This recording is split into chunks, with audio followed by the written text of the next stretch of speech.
Kita akan melakukan sinematik dengan lagu Gam Gam Gam Piara.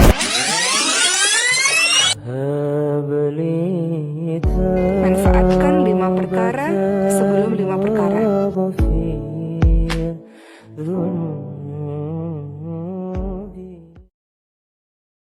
Janji Allah kepada orang yang berdoa. Makanya doa itu benar-benar senjata orang mukmin, melebihi senjata apapun yang dimiliki oleh seseorang. Paling dahsyat itu kalau punya doa.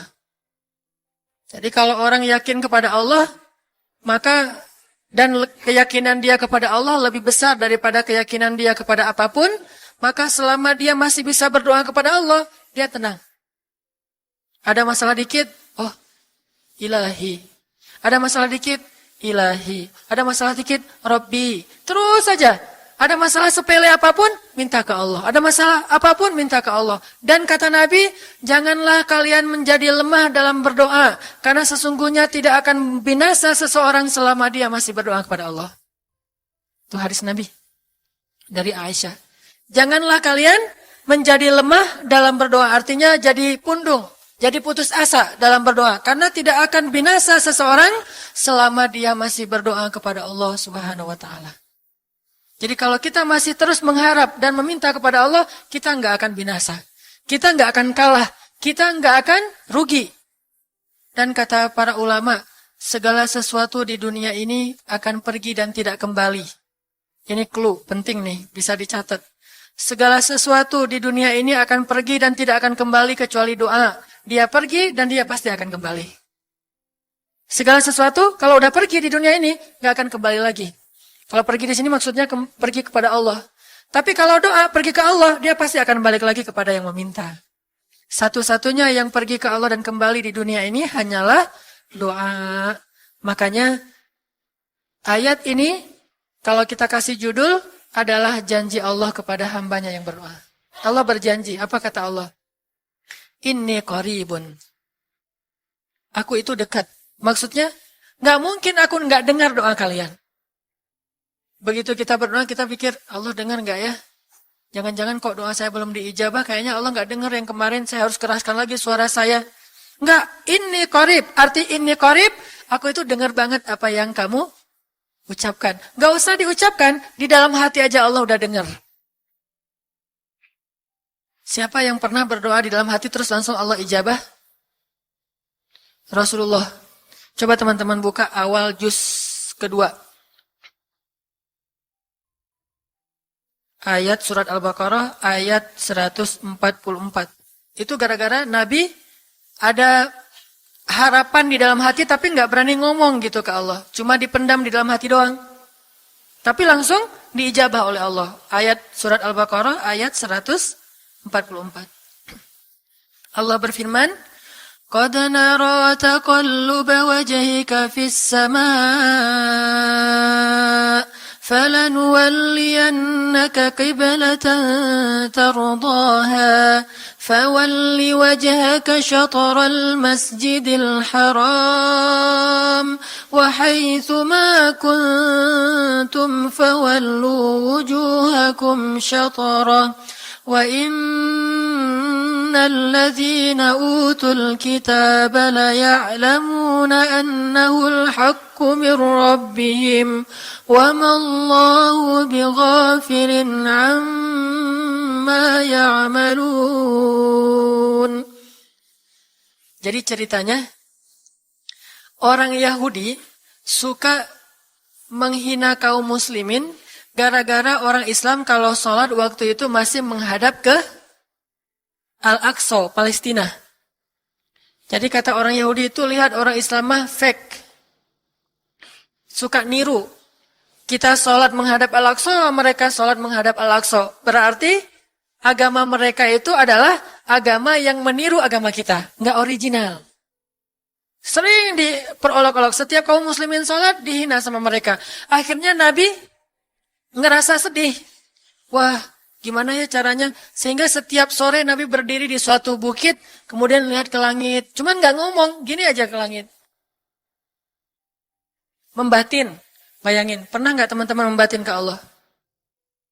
Ini yang harus kita coba lakukan. Belajar membatin kepada Allah. Itu romantis banget. Jadi duduk sendiri. Allah. Ngomong gitu dalam hati. Dan yakinlah ini qarib, Allah tuh dengerin. Jangan pikir saya kayak ngomong sendiri, kayak orang kurang waras. Enggak, Allah itu mendengar. Jadi kita batin aja sama Allah, ngomong dalam hati. Ya Allah, saya tuh lagi gini, ada masalah. Ngomong dalam hati kita. Please Allah, please gitu ya. Nah, itu kalau kita membatin, inni qaribun wa asirru qaulakum aw ijharu bih innahu alimun bidzatis sudur. Jadi Nabi nggak enak mau ngomong, ya Allah tolong dong pindahin kiblat dari Masjidil Aqsa ke Masjidil Haram. Soalnya daripada dikata-katain melulu sama orang Yahudi, mau ngomong kayak gitu tuh nggak enak sama Allah. Malu Rasul ke Allah. Masa kiblat aja minta dipindahin. Akhirnya Nabi cuma ngelihat ke langit aja tiap hari. Udah selesai, pulang. Besok lihat lagi ke langit. Turunlah ayat ini. Sesungguhnya kami telah melihat bagaimana kamu selalu menengadahkan wajahmu ke langit. Maka kami palingkan kiblat ke arah yang kamu sukai. Coba lihat. Turun wahyu untuk merespon doa Nabi yang bahkan belum diverbalkan. Belum diucapkan dengan kata-kata, tapi Allah udah ngerespon. Gimana caranya biar kita bisa kayak gitu? Melihat seorang cewek cantik, kayaknya kerudungnya soleha gitu ya. Kuliahnya di UIN misalnya. Atau di pesantren mana gitu. Ternyata pas kita tanya-tanya ke teman-teman kita, oh dia tuh lagi belajar Al-Quran di masjid. Sekarang lagi hijrah banget. Bahkan udah hafal juz amma, juz 30. Masya Allah. Terus dalam hati, aduh ini kayaknya cocok menjadi ibu bagi anak-anak saya. Wih. Tapi dalam hati kan gak berani ngomong nih. Tiba-tiba dapat berita, dia masih jomblo juga loh, belum ada apa-apa, nggak ada ikatan sama siapa-siapa. Oh gitu, membatin lagi, ya Allah, bisa nggak ya saya datang ke rumah dia? Tiba-tiba kita ngelewat, ketemu dia lagi benerin motor, lagi parkir motor depan rumah dia. Si Neng itu ternyata rumahnya di sini. Ternyata tetangga. Ada aja jalan tuh Allah mempertemukan. Allah tahu isi hati kita. Bisa nggak caranya sespontan itu? Gampang. Pengen sesuatu, Allah kasih. Padahal kita belum minta. Ini kan keajaiban doa nih. Cuman kita seringnya ngerasa udah minta berkali-kali kok nggak dikasih-kasih. Kita belajar sekarang. Rasul nggak usah minta pakai verbal, cuman membatin doang dalam hati, Allah udah ngasih. Pernah nggak teman-teman ngerasa kayak gitu? Ada kepengen sesuatu, tiba-tiba terwujud. Pernah kan? Tapi kepengennya yang baik-baik. Pengen misalnya, aduh, saya pengen banget umroh, cuman mau ngomong kayak gitu mah, saya mah orangnya kayaknya nggak mungkin bisa umroh kalau ngandalin harta. Orangnya nggak mampu, kerjanya juga pas-pasan, gimana mau umroh untuk makan aja susah. Tapi pengen banget dalam hati kita. Dan itu rindunya tuh rindu banget. Setiap kali ngelihat video atau tayangan di TV tentang umroh dan haji, menitikkan air mata. Saking kangennya ke Baitullah. Allah tahu itu dalam hati kita. Tiba-tiba ada jalan.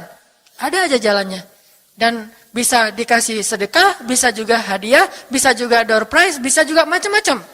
Pokoknya ada jalan aja, tiba-tiba bisa umroh. Dan saya sering banget membawa orang umroh, di antara jamaah itu selalu ada 1 atau 2 orang yang umrohnya itu miracle, keajaiban dari Allah.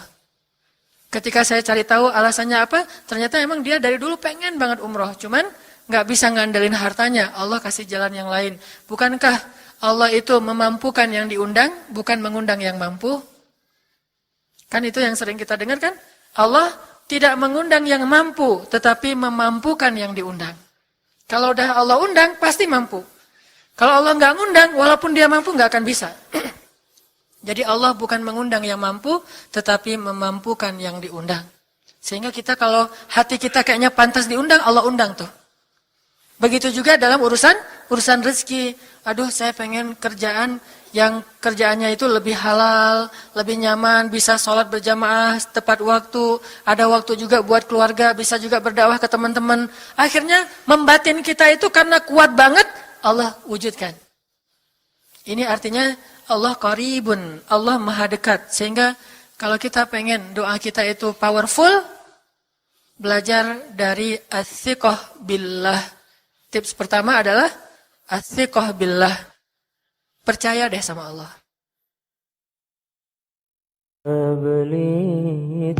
Manfaatkan 5 perkara sebelum 5 perkara.